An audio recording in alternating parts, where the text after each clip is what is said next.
What's up, everyone? Welcome to our very first episode of the Lifting in Heels podcast. I'm Rachel, and I'm here with my co-host Heather. And today we're going to talk about how we got started in the fitness industry, what we currently do, and what we want to bring you with this podcast. So, Heather, tell me a little bit about how you got started. Hey guys, so I was actually born into the fitness industry, and my dad, I grew up in a big bodybuilding family. My dad has bodybuilded his whole life, and I grew up going to shows, and my parents actually put on shows, so I've just been surrounded with it. So it's never really like a question of if I would be into the sport, it was just like when. So I actually prepped for my first show right out of high school, and have been in love with the sport ever since. So how about you, Rachel? How did you get started? I got started back in college. I was kind of already trying to live a healthier lifestyle. I was trying to eat healthy and clean, whatever you want to, define that as. And I thought about competing in a show, and I saw them and I thought it was so cool, and I wanted to start, but I just didn't know where to start. So I kind of started off with a local coach, and it was an interesting experience because you know Kathy, but I had a coach before Kathy. Oh, who did you have? There was a local girl. I really don't want to mention her name. But it was just kind of your typical bro diet of lots of fish and lots of broccoli and no carbs. And I know how that goes. Yeah, that was my first prep. And ever since then, I knew I could do better with it. I actually placed 5th in the Open somehow with a 4-week prep and a bro diet. But wow, what was your first show? North Coast, actually. Oh, it was the North Coast? Yeah, so it was North Coast. Just for our listeners, the North Coast is my family show. So that's very cool that I didn't know that was your first show. Yeah. So that's awesome. It was my first show ever. And after that, I just kind of fell in love with, the grind of prep and everything that came along with it. I mean, I think after doing my first prep and doing my first show, it was one of those things like I stepped on stage and I felt like I should be up there, and that's like what I was meant to do. No, I totally get that. Like, I'm the same way. Like, I love prepping.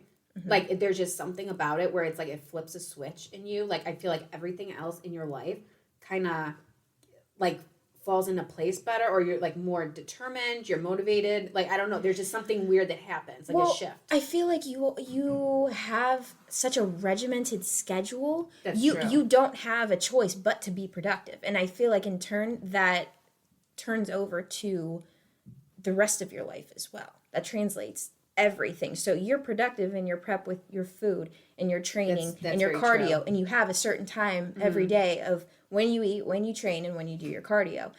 And in turn, it just almost, it kind of goes into the rest of your life. You become regimented that way. You're almost like on autopilot. Like, yes. You don't have time to think, or watching TV and sitting on the couch is like not an option. No. Like, you just can't just chill. Like, there's just like, and I just think like it's like the snowball effect. Like, if you have your diet's going strong, like you're working out consistently, like everything else just kind of snowballs into it flows. It does. Yeah. And I miss prep. I'm thinking about, I haven't stepped on stage in it's been a couple years. It has been a couple years. And I am thinking about doing it in 2022. So I'm like getting myself like mentally prepared, but I'm actually like really excited because I'm like looking forward to it. As weird as that sounds, but like you said, like you understand, like some people hate prep, some people love it. I think you're one or the other. And apparently we're both like love it. And I'm like super looking forward to it. I think that's awesome. be fun. And I love getting ready to wear a sparkly bikini because, I mean, let's be honest, that's like that's the best part of it. And the sparkly heels. There's something about putting on your bikini, getting your tan, having your shoes all ready to go, glammed up, that just all that work is displayed on show day, not just in your physique, but you really do see a hell of a transformation. I mean, I don't know about you, but from going from no tan, no makeup, hair not done to fully like glam, it's like a whole transformation in itself in one day. It's wild. Yeah. Like the tan especially, like, I mean, even though up close you do kind of look a little funny because the color's crazy, but like on stage, everything looks amazing. Right. And the biggest thing, I'm not even joking with you, that I'm looking forward to is that since the last time I competed, we just had the clear heels, and then Rachel, the last time you stepped on stage, you had the sparkly heels that came out recently, and I am dying to buy a pair because they are so cute. They're a game changer. Great. Yeah, they are. They almost make the suit. They just do pop more in a way.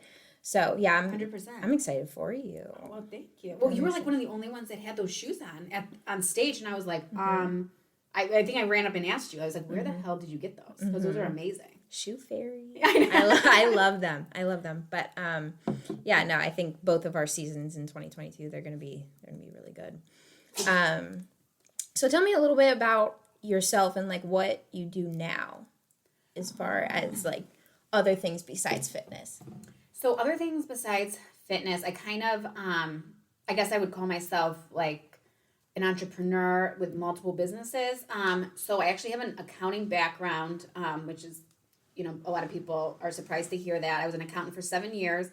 And then I finally got out of it just because I've always wanted to do, have my own business. And so I have opened up a facial bar, Oasis Face Bar, with my friend. It's a franchise out here locally in Rocky River, Ohio.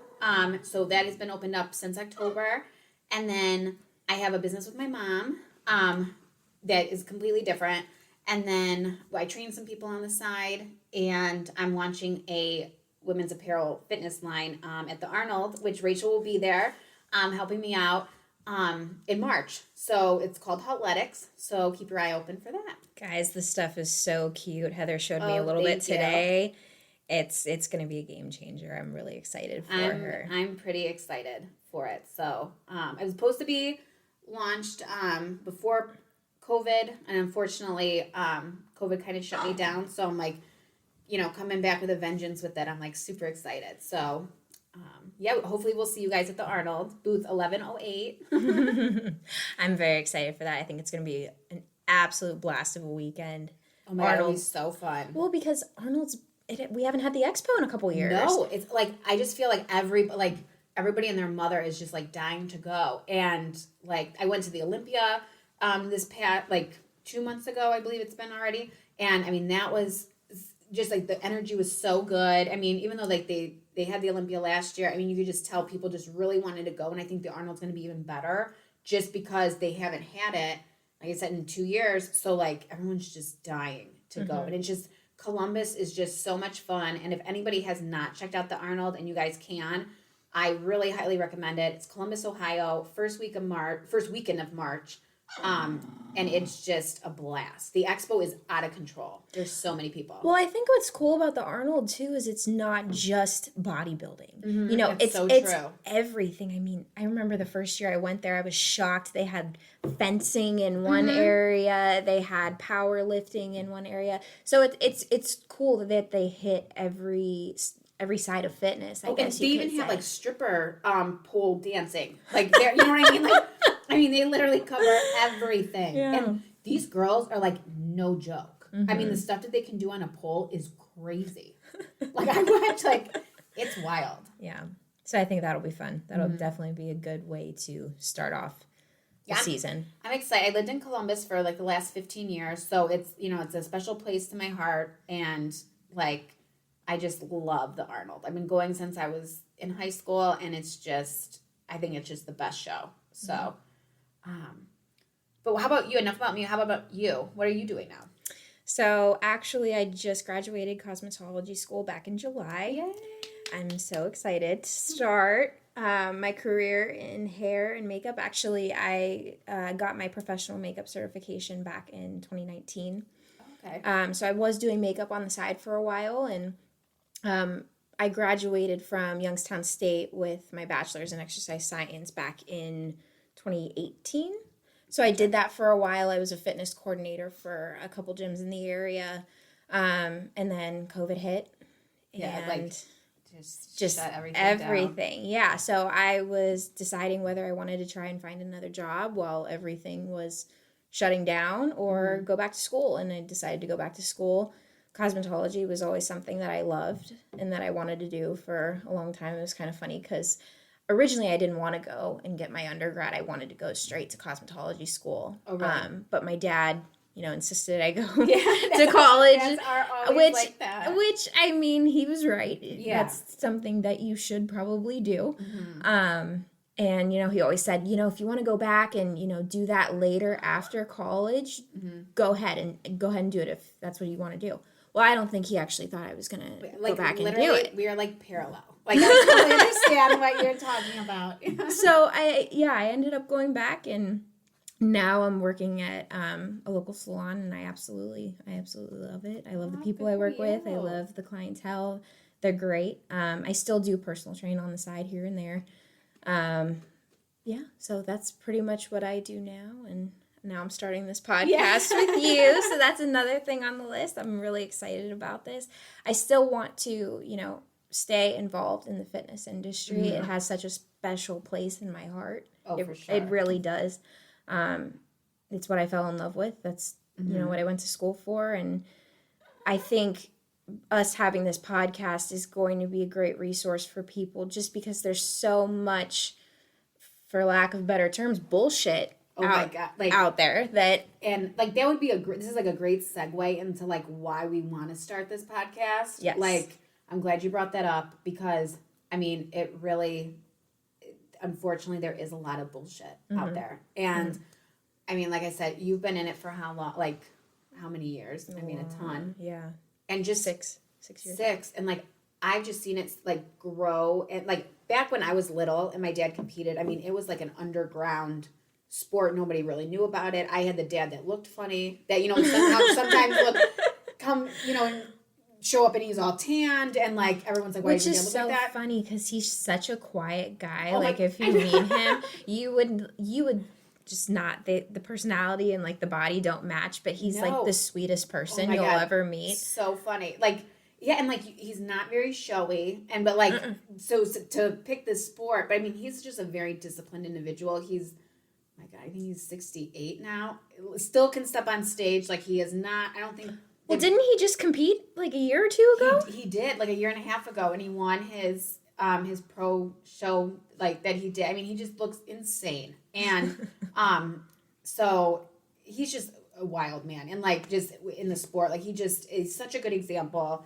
Definitely has taught me, like, growing up how I did. I was surrounded by bodybuilders and power lifters my whole life, and some people would think that would have made me have like not a complex, but like an eating issue or something like that, because I was surrounded by all these people that did focus on their bodies, you know what I mean? And it actually had the direct opposite effect. Like, I was taught at an early age how to get your body the way, one, to love your body, first of all. And second, if you want to change, like if you don't like your legs, well, do this and you'll fix them. Like, it's just, you're not a victim to your body. Mm-hmm. It's just, here's the tools to go build whatever you want. You know what I mean? Which is so funny, because I had the opposite upbringing. Really? Yeah, I mean, my family, they're super Italian.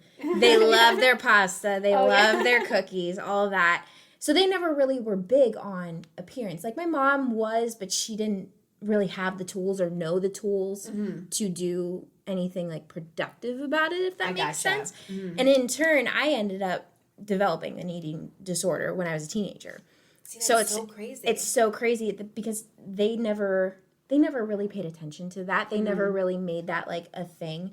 Yeah. But then I developed something like that. But in your instance, you were surrounded by it, but it never really affected you mentally. Not in the least. And like, I remember like being a kid, and like, my dad used to make us special milkshakes, which I'm still pissed off to this day about, because they tasted like shit. Like, I don't know if anybody has tasted Designer Whey, but like your stuff back in the 80s tasted terrible.